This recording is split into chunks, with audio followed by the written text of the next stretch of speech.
Hi everyone. Today I want to talk about Wizard Succession. It finally came to Xbox and PlayStation 4. I've got, 413 days on my Wizard, and finally we get something new. So today I want to talk about skill choices, help people through the choices for PvE, PvP, and ring menu, basically, which ones you want to have hotbarred basically to help you be efficient and help you cycle through your abilities because the quick casting and the elemental cycling are a big part of wizard succession. So the first thing to note is with prime multiple magic arrow, you can now cast this, so it doesn't need to be on your hotbar. The old multiple magic arrow was only available on your quick slot menu, so basically, it frees up a quick slot space, and it's pretty easy to press. It's down stick and right trigger. So that's one thing. With Prime Earth Arrow, I actually locked this skill. So basically, the way the succession works is you can cycle through the same type of element and keep going through the skills by holding right trigger, but you don't really want to be doing this, 2 damage hits and 2 damage extra hits, like AoE grinding clearing through your earth rotation. So I actually lock this skill so that it doesn't cast and it doesn't cycle through. It's You can choose not to put points in it if you don't have as many skill points as I do. You can see my skill points at the top. I have 2,700 some, but I have like 400 extra, so you need probably 2,300 some to pick everything. But I don't use the Earth Arrow. So this comes to the fireballs. You have Prime Fireball, and then you have your choice of explosions. So here it's kind of interesting. You have Aerial, which has the knockdown on good hits, and then you have the high damage one, which is Focus. So I choose the high damage one for PvE and even kind of PvP too. And the reason why is I choose the Fireball Rebomb. So again, the difference here, this one has a knockdown on a short or it's a really short cooldown, and this one doesn't, but it has the damage, and this one has the super armor on the damage one. But the reason why I don't value the knockdown is because I choose Sage's Rage here, which also has the knockdown on the Fireball.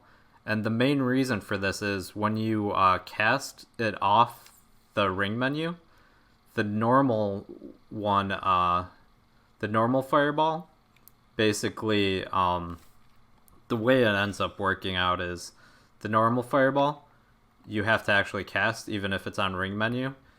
You can of course use the teleport quick cast, but like teleporting and then quick casting a move, I had it on cooldown, but teleporting and quick casting a move that's long range really doesn't make a lot of sense. But here, if I use my Rebomb one, it just insta casts, which is really nice. So that's why I don't value the knockdown as much, because I have the knockdown already as part of the quick cast Rebomb. And I think it works out much, much better that way, because just being able to quick cast it off hotbar is really nice and get you into the chain. So let's go back into the fire moves.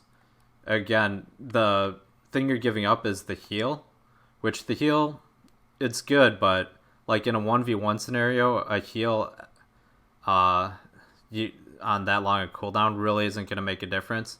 Mostly you just want this heal for large-scale PvP Node Wars, so you can always switch it out before Node Wars and take it off after. But in terms of like grinding in 1v1, the Sage's Rage Fireball is the way to go, and having it on hotkey.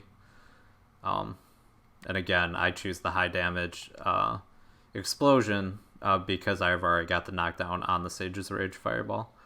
So that gets you into Meteor Shower, which is kind of like, as part of your fire rotation here. You have Aerial. and then you have focus. Again, focus is going to be your higher damage one, and so that's just what I choose. I think it works out better. This one you have super armor on attack. It's more multi-hit, but in terms of grinding, take the focus. It'll work out better. If you want to go this other one for PvP, that's fine too. But so you have absolute lightning, not a prime skill, but going back to it, this is still a useful skill, even though it's not quote-unquote a prime succession skill. Not damage-wise, but just for pulling mobs. It's such long range, and you can kind of whip it around and aggro everything. So it can be useful to for pulling mobs together. So you still kind of want to put points in it if you don't have a lot of skill points, just because it's useful for that. And now we're into lightning. So you have lightning storm combo, which I don't think is very good. It has stiffness on one hit, so like if you're doing 1v1s, maybe you can use it in a PvP situation, but I just prefer high voltage, and this is probably better even PvE and PvP, and that's because it has forward guard. That's a big part of this. You don't have a lot of protected skills, and so this forward guard is actually really, really useful for that reason, and it tends to be a lot higher damage. The combo is just too clunky because it's a hit, extra hit.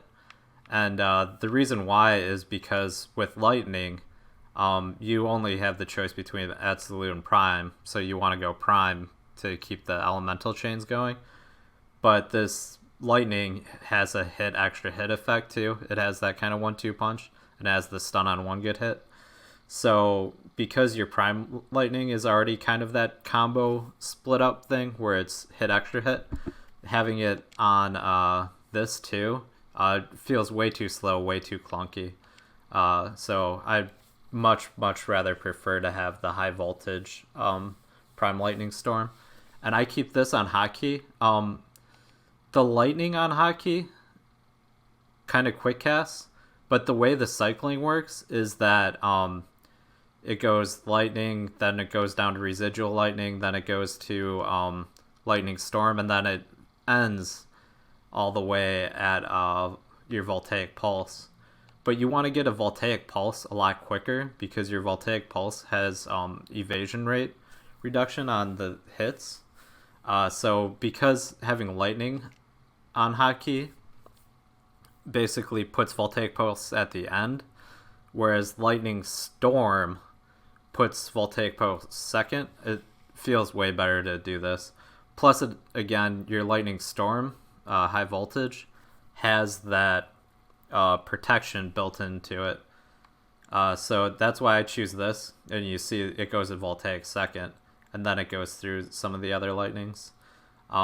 So that feels a lot better on hotkey, just having that protection up front for you if you need to press it quick, and then going into your voltaic debuff, evasion debuff. It's good in PvE and it's good in PvP. You know, if somebody's coming up towards you, you can guard and then, you know, hit them with the evasion buff as they're coming in. So that feels a lot better cycling through.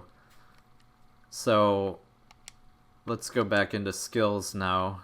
I think that covered most of the lightning aspects. We didn't cover the residuals.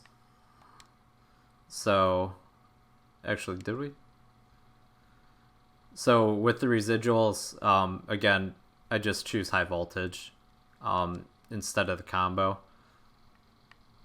Like the combo aspects just take too long and make it too clunky, and you already got so many lightnings to cycle through that I prefer the high damage ones. You have freeze here. You only have one choice in prime freeze. So you basically take it, you know, freezing on good hits. Same thing with freezing fog. This one has freezing on good hits. The other option doesn't have freezing on good hits, and your ice abilities aren't really damage abilities, so you want them to be more controlling, more for PvP. So take frigid frog control, you know, with the freezing. It's just better. because it really is kind of that situational 1v1 PvP type aspect that you would even be casting that in. So take the control one. That brings us to Blizzard. You have Domain, and then you have Storm. This one you can kind of go either way. It's a little bit more personal preference. I prefer Domain. Domain is basically the large area control spell. So like in PvP Node Wars, when they say, control this choke point, this is really what you want. And even in PvE, like as a bit of an opener, you can just layer this over an area, and it's a kind of just a long damage over time thing. As like more and more you pull more and more mobs into you, it continually puts out damage. And as you can see, it goes for a long time. This is in PvP, again, control at choke point. I think that's really where you want to be with ice. If you haven't figured it out yet, I keep one of each element on hotkey, so that's my ice one. You don't really cycle ice, but then again, you have quick cast off fireball, Sage's Rage, which is nice. You have the lightning that chains through straight into your voltaic as second, and cycling that way. You also have earthquakes, and we'll get into earth spells showing you through the skill menu here. So back into the skill menu, getting towards the middle or the bottom. So here you have your earthquakes. So you have earthquake evade and earthquake destruction. I prefer destruction. It's a lot higher damage again, so I'd mostly set up now for the PvE side of things, but evade can still be good in PvE and PvP. It really depends on the matchups. The thing about evade, as you can see in kind of that little tutorial, is that it moves your character. So it's really how much you value that movement. So it's going to depend on what you're actually killing or what type of class you're fighting. If you want that exact range backwards, the evade's really good. So it's really matchup and grind spot dependent what you choose on your earthquakes.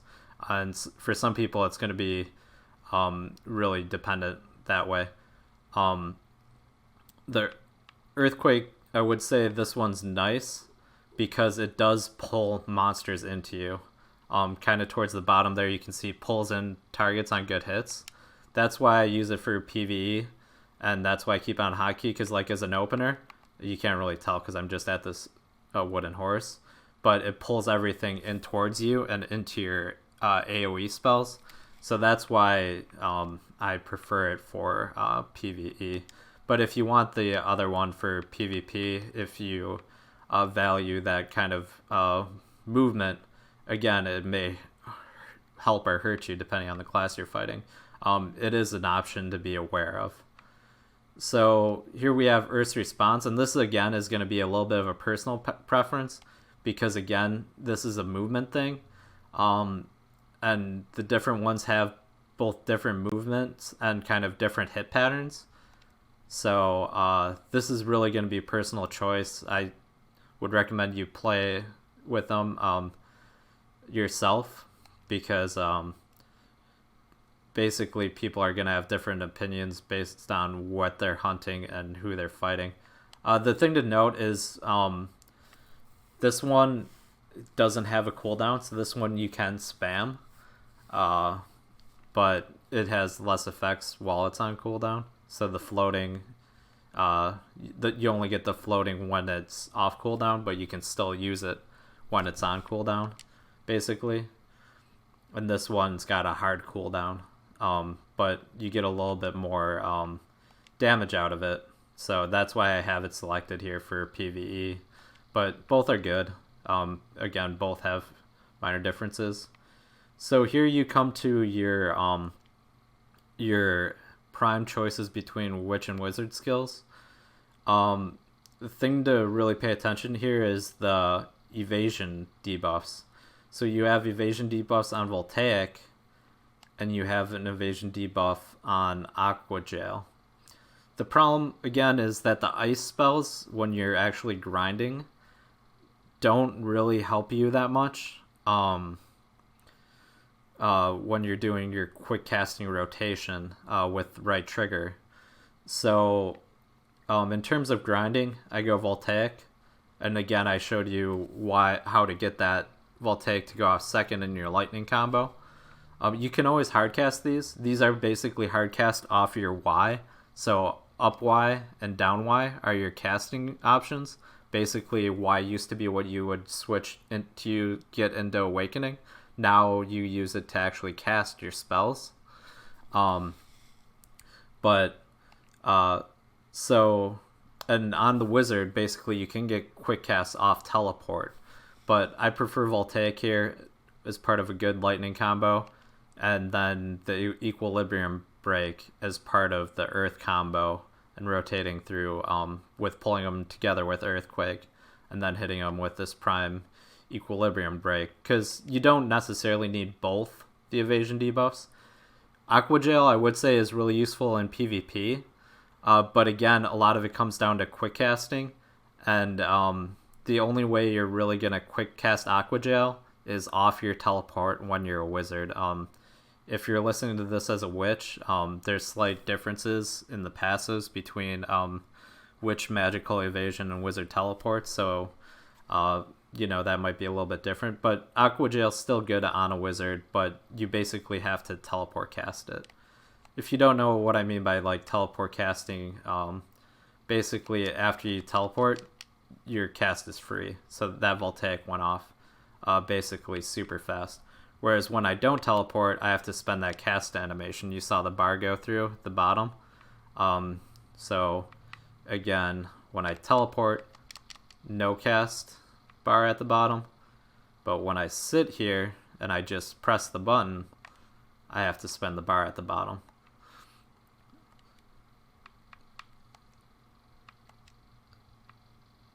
So, and again, Bull-Eyed, I kind of avoid. It doesn't have the evasion, and your fire rotation's already pretty strong, so I don't think it really needs to be in there. So this is basically, when you used to have an awakening buff, this is kind of close to the same thing. I think it's only for yourself, not for party. But casting speed up, critical hit, AP, DP, accuracy rate. So this is kind of your self buff. Here you have a lot of your other buffs. You really want basically everything in here. Dagger stabs thrown in there for whatever reason too, but this is mostly your movement, your speed spells, your buffs. And then your passives, again, with here, this is your cycling through the different elements. If you ever get confused, you can see, okay, like, Earth Arrow, Earth Response, Earthquake, Equilibrium Break, cast their spells quicker, cast lightning quicker, which elements are close to each other. And again, this is really what to read if you're trying to understand how a succession wizard works. Cast succession skills instantly when activated by commands after teleport, and then after learning, each elemental type, basically, succession skills are cast instantly when activated by commands of the same element. So that's just cycling through with your right trigger of the same element types. And then I mentioned that I lock Earth Arrow. I also lock the 100% because you don't want that slowing you down when you're casting lightning and stuff. So I do keep Rage Absorption on, just so that I'm using my Black Spirit Rage. So I keep Wandering Menu. That's basically buffs, Speed Spell, Sage's Life for when I'm a Node Warrior, Spellbound Heart, Mana, Rage Absorption, just self buff using Black Spirit Rage, Elemental Palace self buff. So I keep Wandering Menu. That's basically all buffs. I keep one of each elemental type on my hotkeys. I have Blizzard for ice. Then I have, Sage's Fireball for the quick fireball, basically, to get me into fire spells. Then I have my Lightning Storm High Voltage for a guard. You could see I was holding it there, so my stamina was draining. And then you can cycle through your lightning if you choose to keep going through lightning like that. And again, that puts voltaic second. So even though starting just basic normal lightning would help, or is a pretty quick cast too, I prefer it this way. And, you know, Earth Destruction, pull stuff in, followed up with the Equilibrium Break, Aggro Orb for like when I'm doing trees or I want certain stuff to come in close. The other attack I keep on is my other Rebalm, Speed Spell Earthquake, just because the normal Earthquake has a pretty long cooldown. You can see there it's like a 20-second cooldown. So even though that's like a 20-second cooldown, if I want another Earthquake, you know, you've got 2 Earthquake options there too. So I find that really helpful. Then my last one is just different menuing stuff. So I hope that gives you a good idea of how to cast, how to set up your hotkeys to be more efficient when grinding PvP. You know, I hard cast most of the ice stuff because that's usually situational stuff when you want to freeze. And then you also really kind of need to go back and relearn the hard cast too, just especially on the wizard, because that's how you basically quick cast after teleporting, because it only works if you hard cast it. The way the teleport quick casts work is it won't go off if you teleport, then you hit it off hotbar. So basically you have to manually input something to get it to go off quickly like that. So that's another small note on Succession. But if you're watching this, I hope it helps you. I hope it helps you learn a little bit about how all our new skills work, and let me know how you're enjoying the new Succession. Thank you very much.